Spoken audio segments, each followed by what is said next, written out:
لیژنەیەکی پێشمەرگە و ناوخۆ لە پەرلەمانی کوردستان سەردانی ئەو ناوچە سنووریانیان کرد کە لە چەند ڕۆژی ڕابردوودا لەلایەن ئێران و وڵاتانی دراوسێوە کرانە ئامانج بە دیاریکراوی ئیدارەی سۆران بۆ لێکۆڵینەوە لە بۆ تۆ باران و بردومانەکانی ناوچەکە لەلایەن تورکیا و ئێرانەوە. دواتر راپۆرتێک لەو بارەیەوە بە سەرۆکایەتی پەرلەمان بەرز دەکرێتەوە. لەسەر ئەم بابەتە زانیاری زیاتر گفتوگوی زیاتر لەگەڵ بەڕێز عوسمان سێدەری کا بەڕێزیان هەم ئەندامن لەو لیژنەی کە ئەمڕۆ سەردانی ئەو ناوچانەیان کردووە و هەروەها ئەندامی پەرلەمانی کوردستانن جێگیری سەرۆکی لیژنەی کاروباری پێشمەرگەشە لە پەرلەمانی کوردستان. کاک عوسمان زۆر سپاس بۆ ئامادەبوونت. ڕۆژی ئەو ناوچانە چی بوو و ئەم لیژنەیە کارەکانی چی دەبێت؟ بەڵێ زۆر سپاس بۆ جەنابتان. دیارە ئێمە بەبەستی بە دوواداچوون لیژنەکەمان وەکو لیژنەی پێشمەرگە لە پەرلەمانی کوردستانەوە ڕاست پێداین بۆ ئەوەی سەردانیشی مەیدانی بکەین بۆ سنووری قەزای چۆمان و هەروەها گوندەکانی دەوروبەری و هەروەها ناحەیەکان. لە ئێستادا ئێمە حالیان لە سیدەکانین دوای ئەوەی کە لە چۆمان ئەو سەردان و بەسەرکردنەوەانەی کە پێویست بوو و ئەو شوێنانەی کەوا بردومان کرابوون شوێنەکانمان بینی بە چاوی خۆمان و هەموو جۆمان لە ئیداراتی ئەوێ ڕاگرت و جۆمان لە خەڵکی ئەوێ ڕاگرت لەگەڵ بەشێ لە گوندنشینەکان کۆبووینەوە و جۆمان لە ڕاگرتن لەوەی کە ئەو زەرەر و زیانی ئەوە ڕەشانە چی خەسارەتێکیانداوە و هەروەها چۆن بۆتە هۆی چۆڵبوونی بەشێک لە گوندەکان و خەسارەتێکی زۆر لە ئاژەڵدارەکان و هەروەها لە براجوتیارەکان و هەروەها لە ڕووی گەشتیاریشەوە ئەوە بە هەمان شێوە. ئێمە ئێستا حالیان دیارە لە سیدەکانین لە ناحەی سیدەکانەوە ئێمە لەگەڵ جەنابتانین دیارە بۆ ئەمە بەسا ئێستا هاتووینە سیدەکان و بە هەمان شێوەش لێرە لەگەڵ ئیدارەی ئێرە کۆ ئەبینەوە بۆ ئەمە بەستا دیارە ناحەی سیدەکان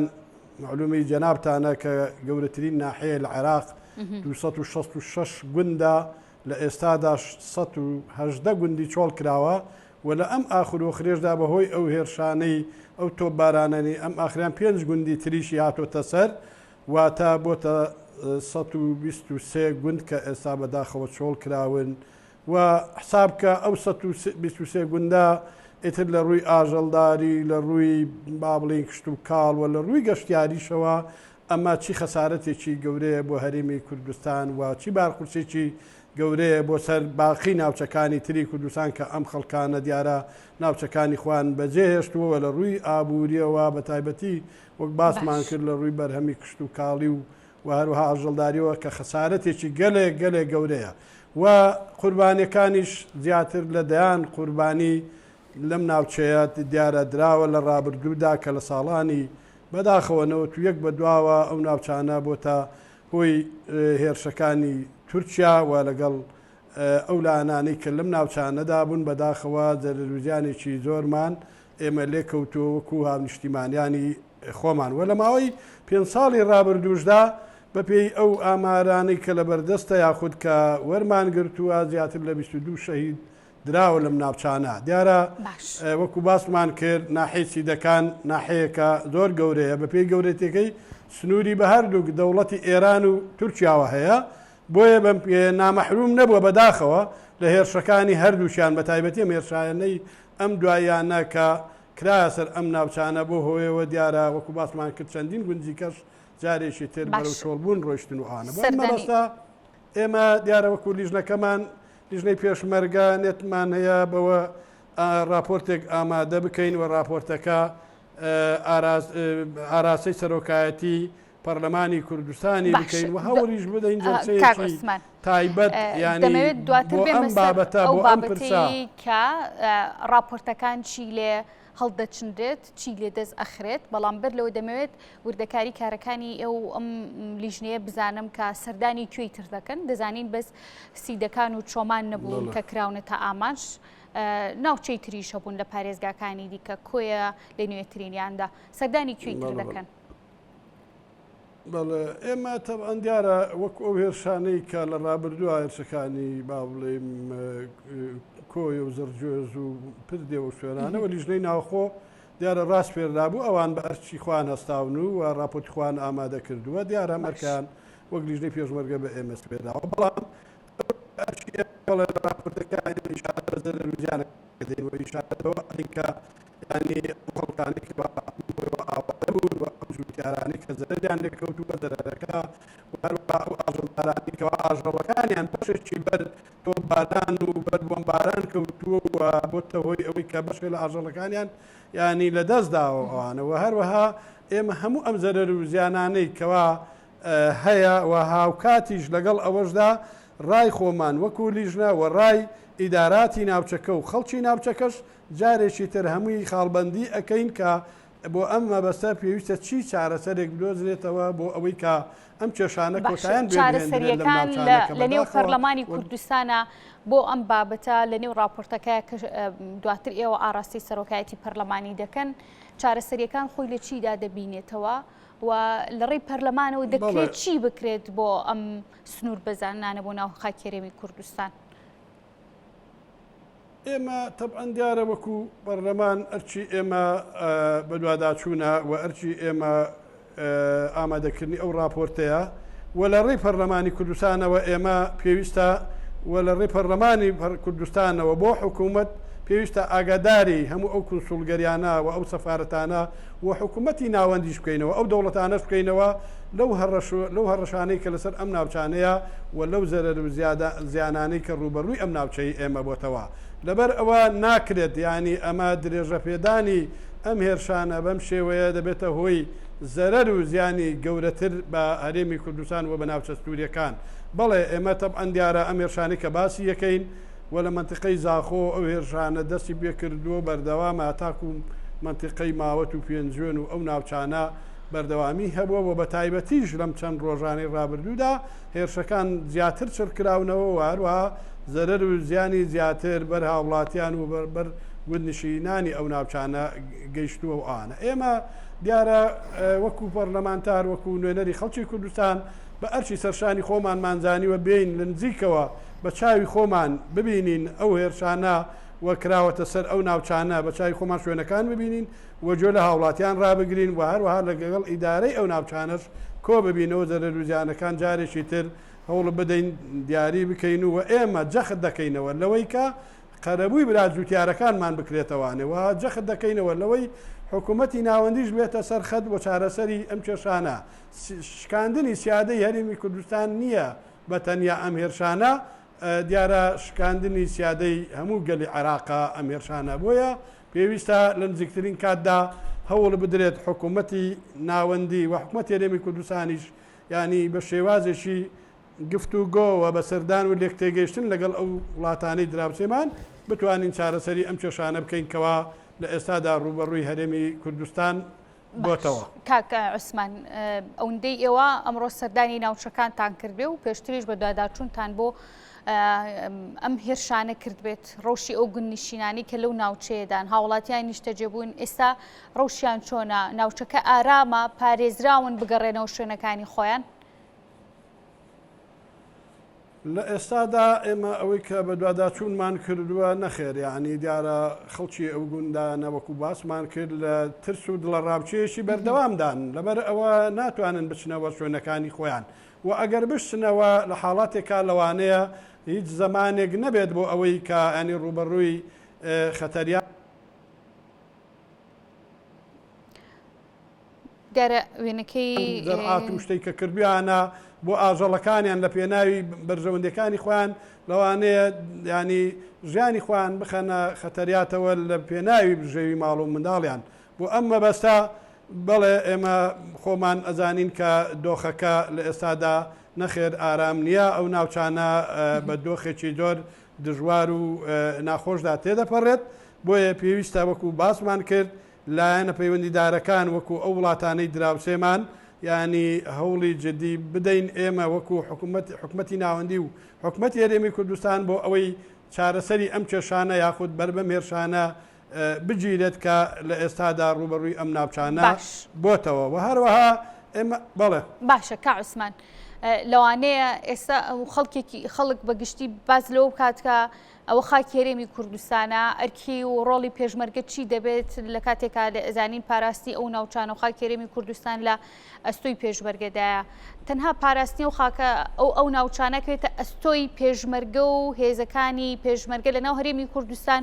یان حکوومەتی عێراقیش بە هەمان شێوە ئەوان چۆن دەتوانن پاراستنی ئەم ناوچانە بگرن ئەستۆ؟ بەڵە تەبعەن دیارە لەم ناوچانە دیارە پاسەوانی سنوور هەیە، بەڵام بەداخەوە ئێمە چەند جارێکی کەس دیارە لە راپۆرتەکانمان ئیشارەتمان بەوە داوە کە پاسەوانی سنوور بەداخەوە ینی لە ساڵانی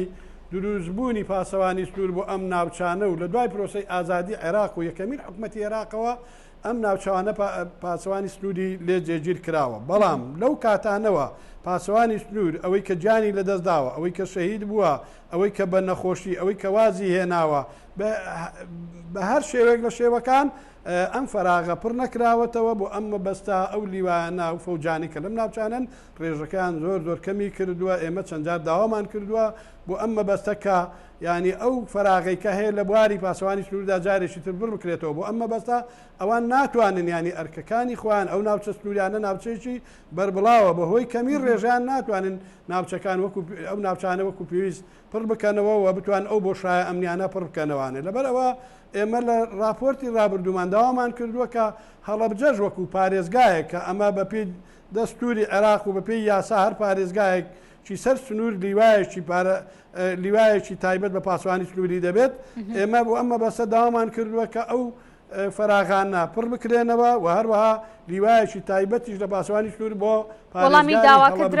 ئەویش پارێزگایە کە لەسەر سنوورە دابدرێت. ئێمە هەوڵمان داوە ینی بە شەفەی لەوانە هەندێک درابێت لەلایەن حکوومەتی ناوەندیەوە، بەڵام بەداخەوە وەکو ئەوەی کە شتێک جێبەجێ کرابێت نەخێر تا ئێستا جێبەجێ نەکراوە. بۆیە ئێمە لەم راپۆرتەمان جارێکی کە جەخت دەکەینەوە لەسەر ئەوەی کە پاسەوانی سنوور هەوڵ بدرێت ڕێژەکەی زیاد بکرێت لەبەرەوە ئەم ناوچانە هەڕەشەی بەردەوامیان لەسەرە لەوانەیە جیاواز بێت لە هەندێک ناوچەی تری عێراق. بۆ ئەم مەبەستا هێزی پێشمەرگەش دیارە بەڵێ لەم ناوچانەدا بوونی هەیە، لە ناوچە سنوورەکاندا بوونی هەیە، بەڵام حەقیقەتێک هەیە بەداخەوە ئێمە ئەوە وەکو باش دەزانی ئێمە هەرێمێکین، چەکی ئێمە و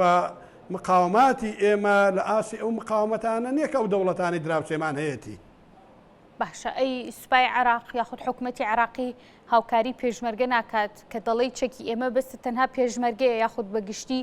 هێزەکە ئەمنیەکانی عێراق ئەو چەکەیان نییە، ئەو توانای ڕوبەڕووبوونەوەیان نییە؟ هێزە ئەمنیەکانی عێراق دیارە ئەو چەک و تەقەمە نیشتانیان هەیە کە ئێمە کە من باسم کرد و ئانە، بەڵام دیارە سوپای عێراقیش هەر لە ئاسی لەوانەیە ئەو توانایە نەبێت لە ئێستادا. بەڵام هێزی پێشمەرگەی کوردستان ئێمە بەداخەوە ینی لەوانەیە بڵێم مەبەستیشمان لەوانەیە نەبێت ئێمە شەڕێکی نابەرابەری لەو بابەتانە ینی دروست بکرێت. بۆیە ئێمە تا ڕێگەی دیبلۆماسیەت و چارەسەری گفتوگویانە هەبێت ئێمە هەوڵ نادەین ینی ڕێگای سەربازی یاخود ڕێگای هێرشکردن و شەڕ گەورەکردن بگرینە بەر لەبەر ئەوە ئێمە ئەوەندەمان ماڵوێرانی بینیوە، ئەوەندەمان خەسارەت بینیوە، ئەوەندەمان شەهیدە داوە، هەر بۆیە ینی ئەم هەرێمەی ئێمە زیاتر لە هەزاران هەزار شەهیدی داوە. هەر بۆیە ئێمە لێرەشەوە ینی وە لە ڕابردووش قسەمان لەسەر ئەوە کردووە کە هەموو لایەنە سیاسەکانی پارچەکانی تری کوردستان دەبێت هاوکاری ئێمە بن بۆ پاراستنی ئەم هەرێمە، بۆ معاناتی هەرێمی کوردستان لەبەر چاو بگرین. لەبەرەوە ئەم هەرێمە وەک باسمان کرد بخوێنی هەزاران هەزار شەهید و هەروەها چاوەڕێ دەکەن ئەم هێرشانەکانی تری کوردستان دەتوانن بێنە ئێرە لێرە ینی بە ئارامی دابنیشن وەکو ماڵی خۆیان وەکو خاچی خۆیان. بەڵام ئەگەر ئەم هەرێمەش بکەوێتە خەتەریاتەوە ئەوە ئێمە بەڵێ زەرەرمەندی هەرێ گەورە دەبین، بەڵام دوای ئێمە پارچەکانی تری کوردستانیش زەرەرمەندی هەرێ گەورە دەبن. باشە کاک عوسمان، چاوەڕێ دەکرێت لە داهاتوودا هێرشی دیکە و بردومانی دیکە لەو ناوچانەیە دووبارە بێتەوە؟ ئەگەر بێت و بەر بەم هێرشانە نەگیرێ ڕێکەوتنێک نەکرێت لەگەڵ ئەو وڵاتانی دراوسێمان، بەڵێ بە بەردەوامی ئەم هێرشانە بەردەوامی دەبێت، بەڵام پێویستە پەلە بکرێت لە چارەسەرکردن و بەرگرتن بە ئەو هێرشانێکەوە لە ئێستادا بە تایبەتی ینی هێرشەکی درۆن و هێرشەکی موشەکی ڕوبەڕووی ئەم ناوچانە بۆتەوانێ ئێمە پێمان وایە دەبێت بەپەلە حکوومەتی هەرێمی کوردستان و هەروەها بەپەلە حکوومەتی ناوەندی وەفدنێرن بۆ هەردووک دەوڵەتی دراوسێ بۆ ئەوەی بتوانین چارەسەرێکی بەپەلە بکرێت بۆ ئەم دۆخەی کە ئێستا ئەم ناوچانی ئێمە ڕوبەڕووی بۆتەوە. باشە کاک عوسمان، ئەمە دەکەم بە دوا پرسیار لە جنابەت بۆی ئامادەبوونی جنابەت بە دەرفەت وەرەگرم. ئەمڕۆ پێشمەرگەکانی لیوای 20 لە بەردەم وەزارەتی پێشمەرگە گرتبوونەوە و داوای ئەوەیان دەکرد کە چارەنووسیان دیاری بکرێت، موچیان بۆ ببەسترێت و باسییان لەوە کرد کە ئەوان ژمارەیان 3700 کەسە. دوای ئەنجامدانی مەشق و ڕاهێنان لە هەولێر و سلێمانی و دوهۆک ڕەوانی ماڵەوە کراونێتەوە. جنابەت ئاگاداری ڕەوشی ئەم پێشمەرگانی و چیان بۆ دەکرێت و کێشەکەیان چییە؟ بە تەواوەتی ئاگاداری ڕوشی ئەوان نین پێشتر بەڵا ئاگادار بووین، بەڵام ئەمەی ئەمڕۆ وەکو ئەوە کە ڕەوانی ماڵەوە کراونەوە ڕوانی ماڵەوە نەکراونەوە، بەڵام پێم وایە مشکلەیەکیان هەبێ و معاشەکانیان ینی وهاوتای لیواکانی تری وەزارەتی پێشمەرگە نەکراوەکە بێم وایە مشکلەکە لەمەیە بێت و ئەوانە بەڵام ئێمە لێرەوە سڵاومان بۆ یەکەی ئەو برا پێشمەرگانی لیوای 20ەیە و دڵنیایان دەکەین بە دوواداچوون بۆ کێشەکەیان دەکەین لە گەڕانەوەماندا و هەوڵی چارەسەری کێشەکەیان ئەدەین و ئێمە دڵنیا بە ینی بە هەموو شێوەیەک پاڵپشتی لە داوەڕەوەکانیان دەکەین. کاک عوسمان، زۆر سپاس دەکەم کە لە بەرنامەکەمانە ئامادە بوویت کە ڕاستەوخۆ جنابەت لە برادۆستەوە میوانمان بوویت. دووبارە زۆر سپاس بۆ بەڕێز عوسمان سەیدەری کە بەڕێزیان ئەندامی پەرلەمانی کوردستان بوون. ڕاستەوخۆ لە برادۆستەوە میوانمان بوو، ماندوو نەبن.